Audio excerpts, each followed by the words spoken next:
Halo teman-teman, kenalin nama aku Matrix. Pada video kali ini kita akan membahas elemen terakhir dari persamaan dasar akuntansi, yaitu modal. Sebelum kita mulai videonya, jangan lupa subscribe channel ini dan aktifkan tanda loncengnya supaya kalian bisa terus update video yang terbaru.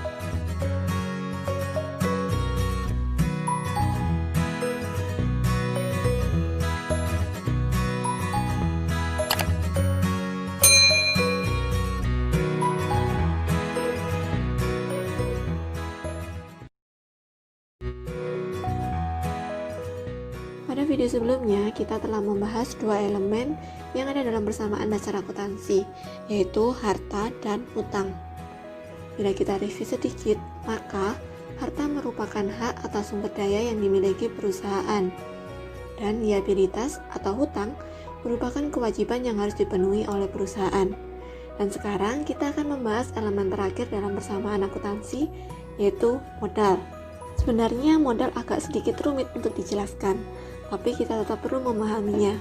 Oleh karena itu, di sini sudah aku coba untuk menjelaskan modal secara sederhana agar mempermudah pemahaman kalian. Untuk definisi yang pertama, kita mulai dari yang paling mudah terlebih dahulu. Definisi ini kita dapatkan dari persamaan dasar akuntansi dengan merubahnya sedikit.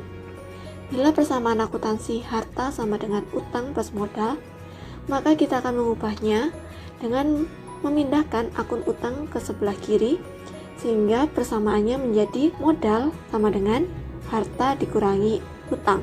Jadi untuk mencari nilai modal, kalian hanya perlu mencari selisih antara harta dan hutang perusahaan. Nilai selisih ini akan kita sebut dengan net asset atau harta bersih, sehingga bila disimpulkan adalah modal sama dengan harta bersih. Maksudnya apa? Artinya, modal akan menunjukkan kekayaan atau dana bersih yang diinvestasikan pemilik ke dalam bisnis. Cukup mudah bukan? Pada kenyataannya, mendeskripsikan modal tidak hanya sesederhana itu. Dalam berbagai bentuk perusahaan, baik itu perseorangan, persekutuan, dan korporasi, mereka memiliki panggilan atau istilah atau karakternya sendiri dalam menyebutkan berbagai hal yang ada pada modal. Pada perusahaan perseorangan dan persekutuan, pencatatan akun modal yang disetor pemiliknya akan diikuti oleh nama dari pemilik modal. Contohnya, pada perusahaan perseorangan akan ditulis dengan modal Tuan X atau modal Nyonya Y. Sedangkan pada perusahaan persekutuan akan dituliskan dengan menyebutkan semua partner yang berpartisipasi serta kontribusinya. Misalnya modal A sebesar sekian, modal B sebesar sekian, dan seterusnya. Namun pada perusahaan yang berbentuk korporasi atau perseroan, modal akan dinyatakan dalam bentuk saham. Pada awal berdirinya usaha, maka kita hanya akan menemukan akun yang menunjukkan modal awal seperti itu. Namun dengan seiring dengan berjalannya usaha, maka modal yang kita miliki akan berkembang dan ditambahkan dengan laba yang kita hasilkan. Laba usaha ini akan kita dapatkan dengan cara mengurangkan pendapatan dan beban perusahaan.